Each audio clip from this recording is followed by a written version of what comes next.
Good morning বন্ধুরা, সবাইকে আমার চ্যানেলে জানাই অনেক অনেক অনেক স্বাগত। আজ হচ্ছে বৃহস্পতিবার, বৃষ্টি পড়ছে। তো আজকে আমাদের রান্না হবে খিচুড়ি। খিচুড়ির মশলাটা কিভাবে করলাম তোমরা তো দেখলে। এখন মশলাটা কষাচ্ছি, আর ওদিকে চাল, মুগ ডাল আর আলুটা ভেজে তুলে দিয়েছিলাম। তো এই তিনটে জিনিস সেদ্ধ হচ্ছে আর এখানে মশলাটা কষানো হচ্ছে। আর ভাত আগেই হয়ে গেছে, দাদা ভাত খাবে, তার কারণ দাদা খিচুড়ি খায় না। আর দাদার জন্য অল্প একটু ডিমের তরকারিও হবে, কারণ ভাতটা কী দিয়ে খাবে, তাই না? আর আমরা খিচুড়ির সাথে কিছু ভাজাভুজি খাবো। ভাজাভুজি হয়ে গেছে।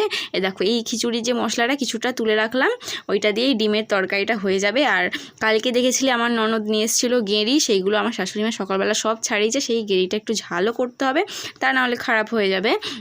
আর দেখো এই যে মশলাটা, এর মধ্যে আমি কাঁচা ডিমগুলো দিয়ে দিচ্ছি। আমরা কিন্তু এইভাবেই করে থাকি। আর আমরা খিচুড়ি সাধারণত তোমার মাংসের চর্বি না হলে ডিম দিয়ে করি। নিরামিষ খিচুড়িটা খুব একটা আমরা পছন্দ করি না বলতে পারো। তো দেখো ডিমগুলো মশলার মধ্যেই দিয়ে দিলে কিন্তু বেশি ভালো টেস্ট হয়, আলাদা করে ভেজে দিলে অতটা ভালো টেস্ট হয় না। তবে তোমরা হয়তো ভাবতে পারো যে ডিমটা যে এইভাবে দিলাম আষ্টানি গন্ধ ছাড়বে কি না। আষ্টানি গন্ধ ছাড়বে না। এই মশলার সাথে ডিমটাকে ভালো করে ভেজে ভেজে কষে নিতে হবে, যাতে আষ্টানি গন্ধ না ছাড়ে। তারপর এইটা ওই খিচুড়ির মধ্যে আমি ট্রান্সফার করে দেবো, দিয়ে কিছুক্ষণ ফোটাবো। তাহলে খিচুড়িটার টেস্টটা না এতটাই সুন্দর হবে, এতটাই সুন্দর হবে, তোমাদেরকে আমি বলে বোঝাতে পারবো না। দারুণ হয় খেতে। আর যদি তোমরা কেউ খেতে চাও চলে এসো, আমার বাড়িতে চলে এসো। তোমাদের সবাইয়ের নেমন্তন্ন, আমার বাড়িতে এসো, আমার বাড়িতে এসো। তোমাদের সবাইকে এই খিচুড়ি করে খাওয়াবো। আর দারুণ হয়েছিল খেতে, বাড়ির সবাইয়ের কাছ থেকে অনেক প্রশংসা পেয়েছি। তো যাই হোক, আমার জন্য কিছুটা তুলে রাখলাম, কারণ আমি তেল মশলাটা একটু কম খাবো। কালকে দেখেছিল অনেক কিছু খেয়ে নিয়েছিলাম লোভ সামলাতে না পেরে, তো তাই জন্য একটুখানি তুলে রাখলাম। অল্প তেল মশলা দিয়ে আমারটা করব। দেখো অল্প একটু তুলে রাখলাম আমার জন্য, দিয়ে ওটা ফুটিয়ে নেবো, ঠিক আছে?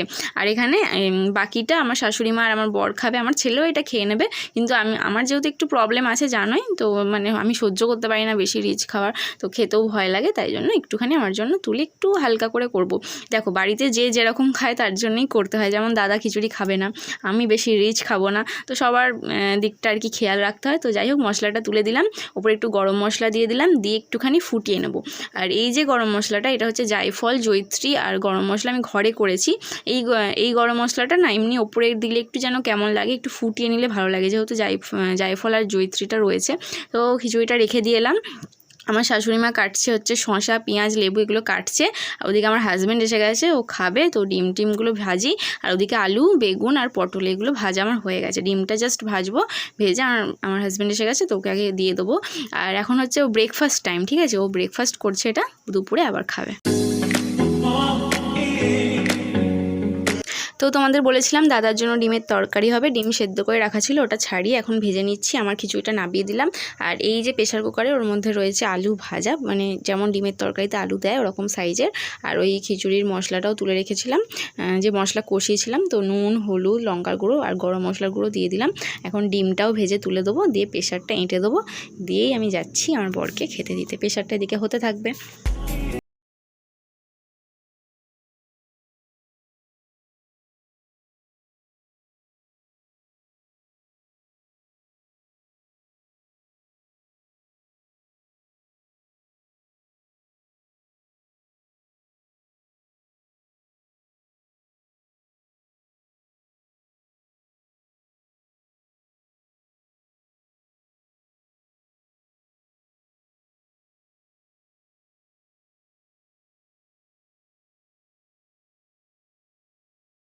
প্রেশার কুকারটা নামিয়ে দিয়েছি, একটা সিটি পড়ে গেছে। রান্নাঘরের অবস্থাটা একটু খারাপ, প্লিজ ম্যানেজ করে নাও। আজকে বৃষ্টির দিন, নানা রকমভাবে ঝামেলা। তো দেখো গেঁড়ি রয়েছে, মশলা তুলে রেখেছিলাম, একটু ধনেপাতা, এই দিয়েই গেঁড়ির ঝালটা হয়ে যাবে।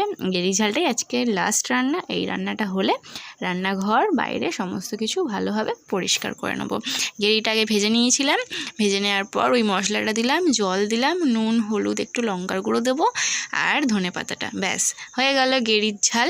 গেঁড়ির ঝালটায় কার কার ভালো লাগে জানিও আমাকে কমেন্ট করে। আর রান্নাঘরের অবস্থাটা এখন বর্তমানে ঠিক এই রকম, বৃষ্টির দিনে আরও অবস্থা আমাদের খারাপ হয়ে যায়।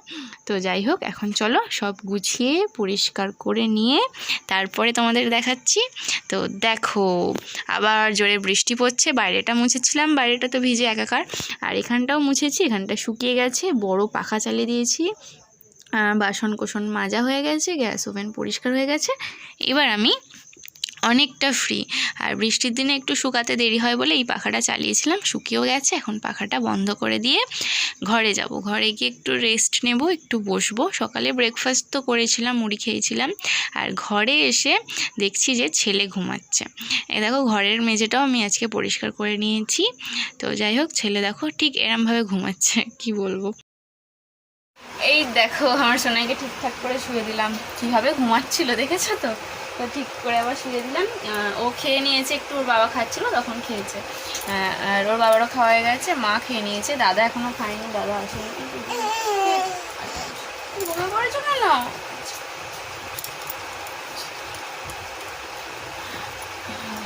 তো দাদা খায়নি আর আমি খাইনি, আমি এবার একটু পরেই খেয়ে নেবো। আর ওরা যেহেতু ব্রেকফাস্ট করে না, ওদের তাড়াতাড়ি খিদে পেয়ে যায়। আমি তো ব্রেকফাস্ট করি জানোই, আমার অতটা তাড়াতাড়ি খিদে পায় না। তো ঘরের কাজ হয়ে গেল। সুন্দর একটা ওয়েদার, বৃষ্টি বৃষ্টি ওয়েদার, কী যে ভালো লাগে না। আর দেখবে বৃষ্টির ওয়েদারে না কী বলতো, খুব একটা বেশি কাজ করতে ভালো লাগে না, মনে হয় যে বেশি বেশি করে ল্যাথ খাই। তো কালকে তো দেখেছিলি, আগের দিনকে বাসন মেজে রেখে দিয়েছিলাম। তো কালকে যেহেতু মেজে রেখে দিয়েছিলাম, আজকে তো সকাল সকাল উঠিনি, আজকে উঠেছি 8টার সময়। ইচ্ছা করি সকাল সকাল উঠিনি, কারণ বাসন মাজার নেই, কিছু নেই। আর ভালোই লাগে যে ঠান্ডা ওয়েদারে একটু মানে বেশি বেশি করে শুয়ে থাকতে, ঘুমাতে ভালো লাগে। তো 8টার সময় উঠেছিলাম, আর এখনও সব কাজ সেরে নিয়েছি, আর কোনো কাজ নেই। তার ছেলে যেহেতু ঘুমাচ্ছে, ছেলে ঘুমালে না আরও তাড়াতাড়ি কাজ হয়ে যায়। তো যেহেতু ঘুমাচ্ছে, তাড়াতাড়ি করে সব কাজ করে নিয়েছি। আর বর্ষাকাল দেখবে একটু ঘরটাকে একটু বেশি স্পেশাল করে ক্লিন করতে হয়, নাহলে একটু ঘরটা ম্যাচ ম্যাচ করে বা প্যাচ প্যাচ করে, একটা কেমন একটা হয়ে থাকে না বর্ষাকালে। তো আমি খুব ভালোভাবে একদম পরিষ্কার করে নিয়েছি, যাচ্ছি অস্বস্তি বোধটা না হয়। অস্বস্তি বোধ হলে না আরোই ভালো লাগবে না। বর্ষাটা ভালো লাগে, কিন্তু অস্বস্তি বোধ হয় যে সব কিছু ভিজে ভিজে ভিজে ভিজে। খুব ভালোভাবে পরিষ্কার করলাম, বড় পাখাটা চালিয়ে সব শুকিয়েও নিলাম, যাতে একটু ফ্রেশনেস লাগে। তো সব কাজও হয়ে গেল, ব্যাস এবার পুরো ফ্রেশ লাগছে, খুব ভালো লাগছে। এখন খেয়ে দিয়ে শুয়ে শুয়ে যতক্ষণ না ছেলে উঠছে ততক্ষণ আমি ফ্রি। ছেলে উঠলে আমি একটু এইটা সেটা কাজে ব্যস্ত হয়ে যাব, আমাকে ফোন দেখতে দেবে না, শুতে দেবে না, তারপর ওকে ফল টল খাওয়ানো এসব তো থাকেই। যতক্ষণ না ও উঠছে ততক্ষণ ফোনে ব্লগ দেখবো, একটা ভাবছি কোনো ভালো মুভি ডাউনলোড করে দেখবো। আর আমি কিছু ব্লগ দেখি, যেই ব্লগগুলো আমার খুব ভালো লাগে, প্রত্যেক দিন ওয়েট করে থাকি সেই ব্লগগুলোর জন্য। তো সেই সব ব্লগগুলো দেখবো, দেখে আজকে সুন্দর দিনটা সুন্দরভাবে কাটাবো, ঠিক আছে। আর তোমাদের সাথে একটা খুশির খবরও শেয়ার করা রয়েছে, সেটা হলো মা আসছে রবিবার আসছে। আমার মেজদিরা গেছে, কালকে জামাই ষষ্ঠী ছিল, তার আগের দিন গেছিলো। তো ওরা গেছে, আমি যাইনি। কেন যাইনি তো তোমাদের বললাম। তো যাই হোক, মেজদি গেছে, তো মেজদিরাই নিয়ে আসছে। আমি আগে মানে অনেকবার বলেছিলাম মাকে আসো আসো, মা আসতে চায়নি। মায়ের আসলে অতটা মন মেজাজ ভালো নেই, ওই জন্য মা আসতে চায়নি, কিন্তু আসতে তো হবেই, আর একটা নিয়মও আছে। তো ওই জন্যই মা আসছে। তো এসে হয়তো কদিন থাকবেই, কারণ দেখো ঘরে থেকে একা একা থাকার থেকে এখানে এসে কটা দিন থাকলে মায়ের ভালো লাগবে, ঠিক আছে। তো মা গিয়ে থাকবে, আমারও পরে মা চলে যাওয়ার পরে আর কি, তখন আবার আমারও মানে গিয়ে কদিন থাকার ইচ্ছা আছে, তখন আমি গিয়ে আবার থাকবো মায়ের কাছে।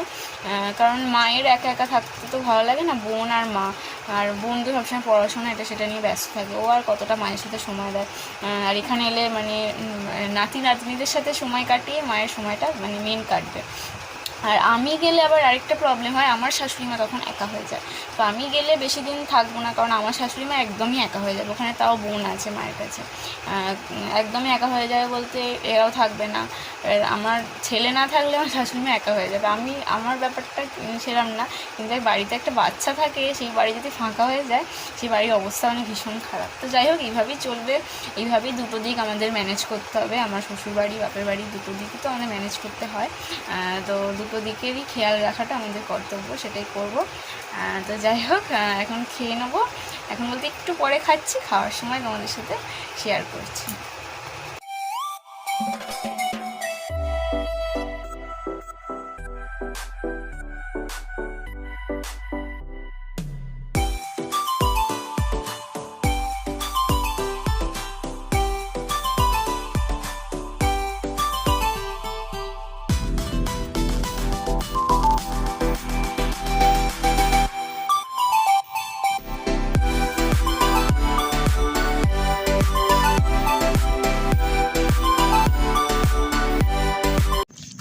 Good evening everyone. এখন সন্ধে 6টা আর ঘুম থেকে উঠে ফ্রেশ হয়ে এখানে চলে এসেছি খিচুড়িগুলো আগে গরম করতে।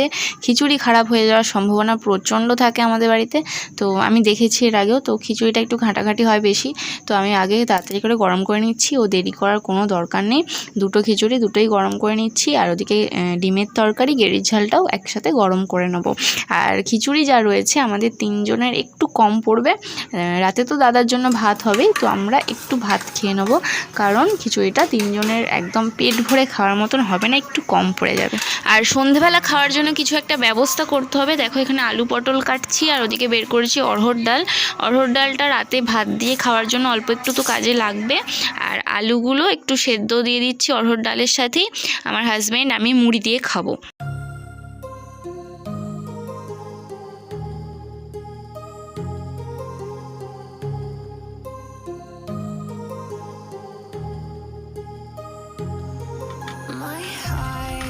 এসো।